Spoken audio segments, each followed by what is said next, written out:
जब बात भविष्य की हो और उनके डॉक्टरों और भावी पीढ़ी के हाथों में कलम की जगह पत्थर आ जाए, जब हक की आवाज पुलिस के डंडों और पथराव के शोर में दब जाए, तो समझ लीजिए कि आंदोलन अपना रास्ता भटक चुका है।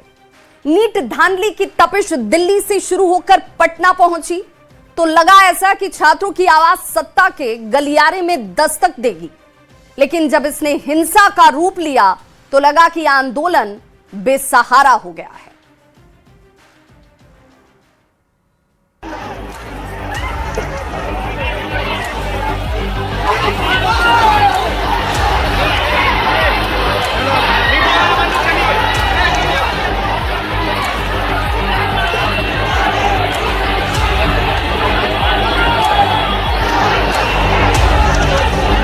दिल्ली के जंतर मंतर से उठी जन आक्रोश की ये चिंगारी अब बिहार के शहर शहर जिले जिले को अपनी जद में लेकर दावानल बन चुकी है।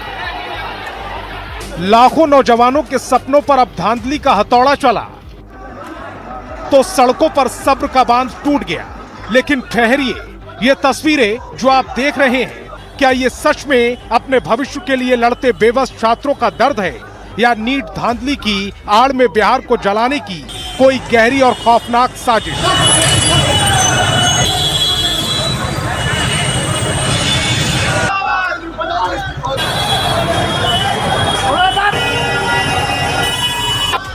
पटना की सड़कों पर जब छात्रों का हुजूम उमड़ा, इरादा शिक्षा मंत्री का इस्तीफा मांगना था, लेकिन फिर अचानक ऐसा क्या हुआ कि शांत प्रदर्शन चंद मिनटों में रणक्षेत्र बन गया।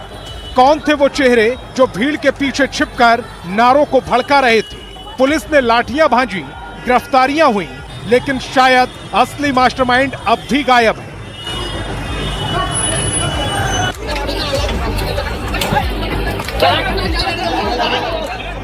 पटना के बाद हिंसा का ये वायरस बिहार के दूसरे जिलों में फैल गया। कटिहार में आंदोलन में घुसे असामाजिक तत्वों ने भारी पथराव किया। ऑन ड्यूटी अंचल अधिकारी सोनू भगत की आंख में गंभीर चोट आई। उधर दरभंगा का लोहिया चौक रणक्षेत्र बन गया। डीएम एसपी को खुद मोर्चा संभालना पड़ा। अब सवाल यह है कि अंचल अधिकारी की आंख फोड़कर किस छात्र को नीट में इंसाफ मिलेगा?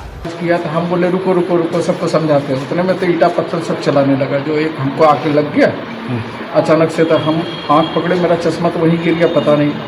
फिर हम आए थे यहाँ पे तो पूरा आँख में मेरा क्लॉट व्लॉट है। जब एक्सरे वगैरह कराए तो आँख पे क्लॉट है। अब जाएंगे बेहतर चिकित्सा के लिए बाहर।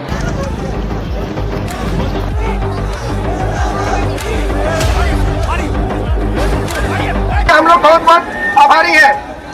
आप लोग से अनुरोध है, आप लोग शांतिपूर्वक अपने अपने घर प्रस्थान करें। हद तो तब हो गई जब बेगूसराय में AISA और IYF के प्रदर्शन के दौरान डीएम दफ्तर को निशाना बनाया गया, पत्थरबाजी की गई। छात्रों की कवरेज करने पहुंचे पत्रकारों को भी चोटें आईं। पुलिस ने लाठियां भांजी, इलाके में तनाव फैल गया। लोकतंत्र में अपनी बात रखने का अधिकार सबको है, लेकिन जब पत्रकार और प्रशासनिक अधिकारी लहूलुहान होने लगे तो आंदोलन की पवित्रता पर दाग लग जाता है।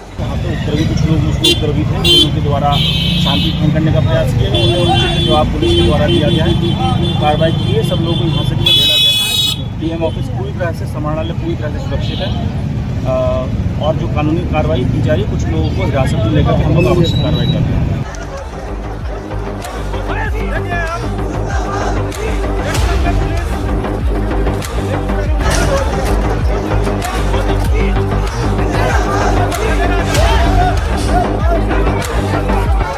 नीट का पेपर लीक हुआ है, छात्रों का दर्द 100% जायज है और सरकार कटघरे में भी है। लेकिन याद रखिए, जब जब जन आक्रोश के बीच पत्थर उछलते हैं, तब तब आंदोलन की धार कुंद हो जाती है।